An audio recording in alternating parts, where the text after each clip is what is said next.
Analyst Jay Williams, who is in Durham from Miami and Duke, and sitting in front of the Duke Hall of Fame jersey closet. His own jersey. They haven't taken your jersey down it's still yet? There, surprisingly. Fantastic. Not yet. Maybe after this segment, TK. Fantastic. Duke has lost its last two, and Mike Krzyzewski is out as the coach. How do you see the rest of this season playing out for you Blue Devils?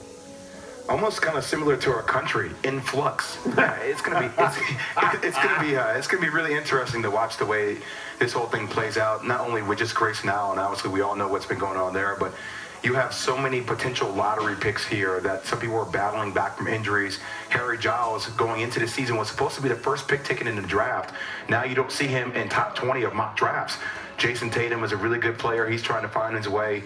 And then obviously, you have Frank Jackson, who's one of the top point guards in the nation, but isn't playing point guard for this team right now. You're asking Grayson Allen, who's been a two guard his whole life, to now take on the role of handling the reins and actually being an extension of the coach on the floor and making it a priority to pass first and then shoot second. So everything seems to be up in the air here. It's going to be intriguing to watch.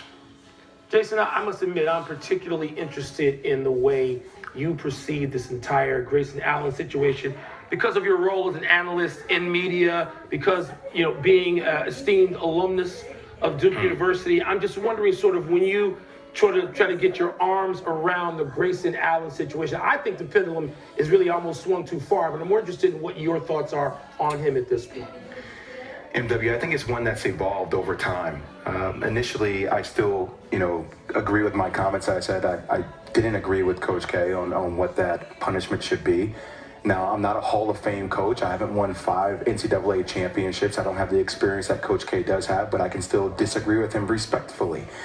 I think there's some issues that Grayson Allen has had. I hope that he can get over those things.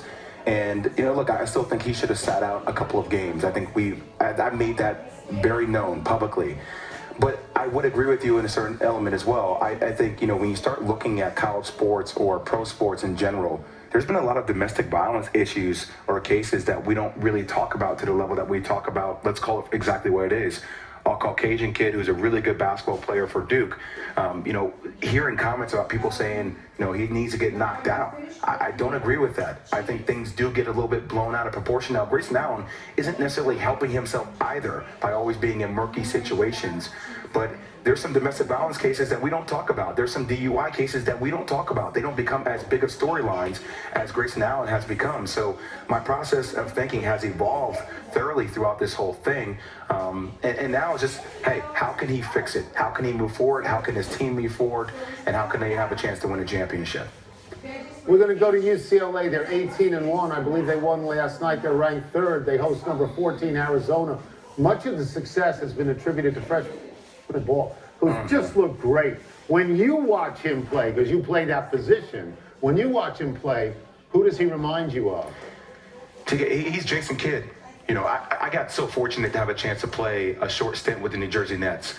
And Marcus Williams had just got drafted there from UConn. Jason Kidd obviously was their leader with Vince Carter, Richard Jefferson. And just the way he plays, he makes everybody else just great around him because he's a willing passer. And he puts everybody in a position to succeed.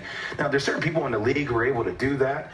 Rajon Rondo is able to do that. But Lonzo Ball is just such a quiet kid where he just wants everybody around him to be happy.